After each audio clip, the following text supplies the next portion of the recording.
Hello po, kumusta? So, andito na naman tayo sa panibagong video. Magsa-second rebirth na pala tong ano ko, elf ko. At titingnan natin kung ano bang mga bago after mag-second rebirth. Titingnan din natin dito kung may mga nadagdag ba at yung mga items din na mga lalabas.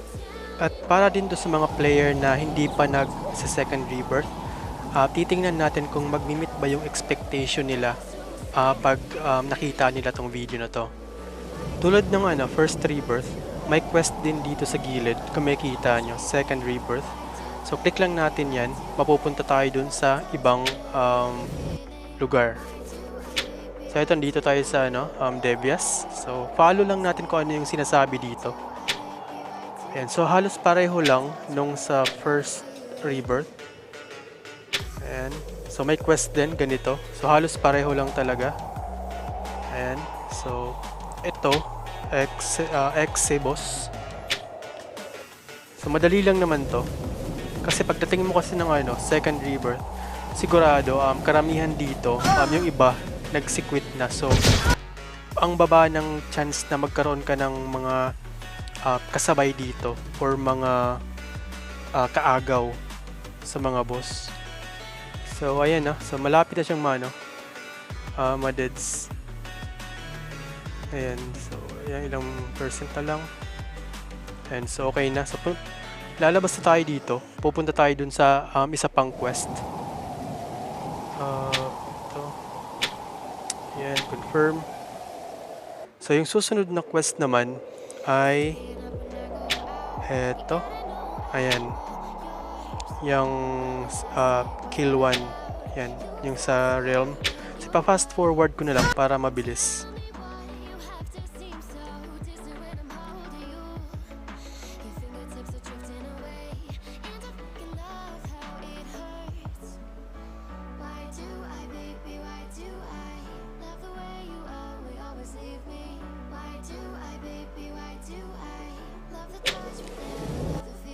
So ayan, so napatay na natin yung isa. Yung pangalawa na pala yun. So dito naman sa natirang quest. So Devil Square tsaka Blood Castle. Ikakat ko na lang to kasi medyo mahaba tong dalawang ito. So alam naman natin kung anong gagawin dun sa Devil Square tsaka Blood Castle. So ito na, so nakat ko na. So okay na lahat, na-complete ko na lahat yung quest. Tapos the same din nung sa first rebirth. Parehong-pareho lang din. Click lang natin tong open at okay na. So, pati yung reward, ganun din. Ayan. So makakatanggap ka ng 3K tsaka may certificate din. Ayan. So bubuksan lang natin yung yung certificate na yun. Yung papel na binigay. Ayan. Tapos may yata dito. Pagkakalam kung bibigyan tayo ng first item. Yung mga isang set na tigwa 1 star. Ito. Ayan. So ito yung R6 ng elf. R6 items ng elf.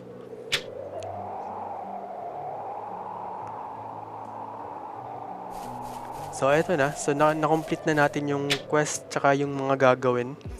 So ito yung set ng elf. Ayan. Ngayon titingnan na natin kung ano ba yung nadagdag or yung mga kung may quest ba or may nadagdag ba sa mga map or mga boss. At una, ito mga items pala. Ito yung sa sa wizard. So yung Dragon Soul Staff para sa wizard to, R6. Ayan. Tsaka etong boots. Ayan, Thunderhawk. Ayan.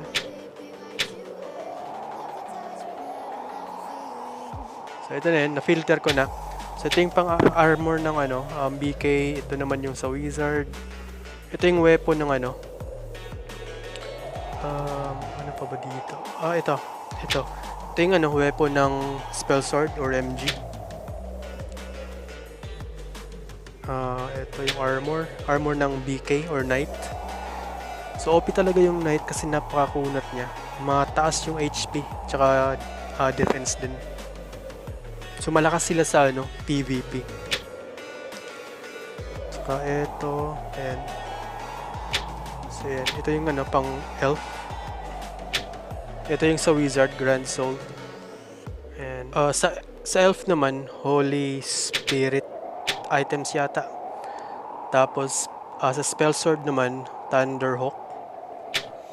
Tsaka sa BK or Knight, Dark Phoenix yung sa kanila. So ito yung sa weapon ng Knight. So ayan, so konti pa lang yung nagbebenta ngayon kasi kakaano lang talaga. Kaka-rebirth lang. Yung mga naman, yung mga nadagdag dito, titingnan natin. Dito naman sa mga to sa boss. Dito yung Dragonland. Ayan kung mapapansin nyo, may na, yung item na pang-craft para makagawa ng third wing. Dito naman, okay lang. Ito yun. Broken Condor Flame. Ayan.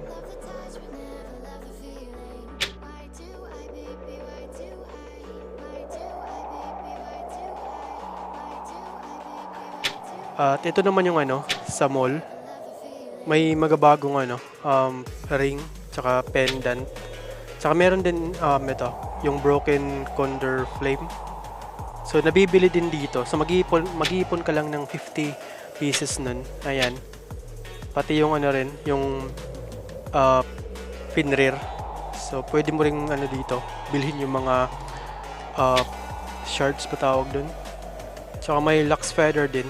Eto. Chaos. Ito yung mga nadagdag. Ayan. Tapos, ito. So, ito yung mga yung ring. At yung mga pendant, mga bago. So, yan. So, ganun pa rin yung mga yung price ng pendant, 20k. Medyo mahal nga lang yung mga ring. So, yun yung nadagdag sa mall. So, titingnan natin yung ibang icon naman. Dito sa benefits. Wala namang nadagdag dito. Ganun pa rin. Parang konti lang naman yung nadagdag dito. Yung mga boss nga lang, nagda-drop na ng Broken Condor Flame para sa third wing. Dun sa Dragonland. Talagang mamimili ka kung mag-iipon ka nung Broken Condor Flame or magta-top up ka talaga. So guys, may may event pala to.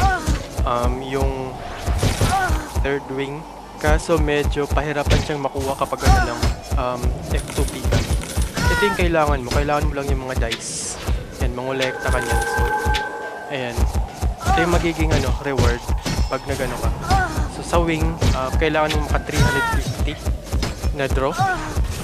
Yung sa mga naman, yung gagawin mo, kailangan mo lang magawa yung mga dailies tulad ng yung sa Exe, sa Realm, at yung sa Egg, yung binibili mo sa Egg Shop. Pero mahirap talaga pag free to play ka. Kasi may mga limit kasi yun. At ubusan talaga ng ng diamonds. So, sa dito, kahit lang, yung salak lang, o kaya yung maliit na pet, kahit di na makuha yung third wing na yan, kasi naman yan, na kakraft naman yan, tsaka napupulot din yung mga kailangan yan. So, hanggang lang, kahit dito lang, yung Jewel of Luck, pag makuha mo lang yan, okay na. Pero susubukan ko pa rin kung hanggang saan talaga yung kaya kong kunin dyan. Kasi kung titingnan mo dito, ito yung mga kailangan mo. Sa Kalima, Blood Castle. So, yun naman yung ginagawa mo araw-araw sa dailies. Kung makikita nyo rin, dito sa gilid may Diamond Unlimited pack. Tapos may recharge, tsaka total recharge gifts. So, para yun sa mga yung nagta-top up. So, may makukuha silang dyan, dice din. Kung free to play ka naman, talagang gagastos ka ng maraming diamonds para makakuha ka ng magagandang reward dito. So ayan, so yan yung event. So hanggang dito na lang at maraming salamat po.